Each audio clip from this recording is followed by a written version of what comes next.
Oh.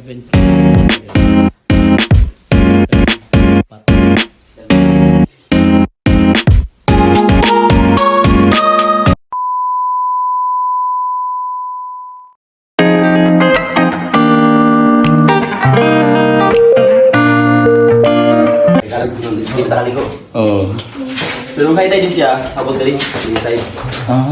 Dali niya. O kaya tayo dati part na mo tayo.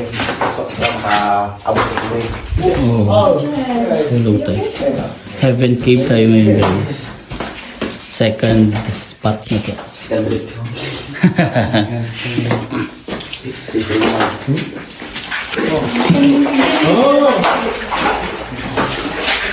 Bawa ko dito sa side kasi.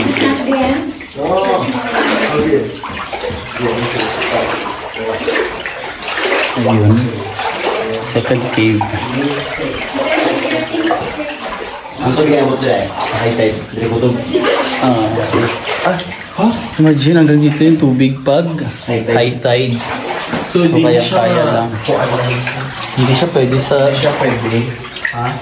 Hindi mo pasukan pag high tide. Pwede sa Languira. Lang may sisig. Oo. Sige, po muna kayo dito kasi magulat ko. Ay, ganun? Ang papasok ka. Ayun, papasok tayo dyan guys. Aray ko. Uy. Pictures ha. Ito din yung water dito. Second ano to. Always man na. Okay, pero di I want it English. English. Pwede Korean, Japanese, Chinese. Yung mga formations.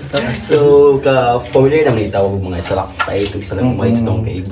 Atong stalactite siguro yung mga bato sila, bawa sila.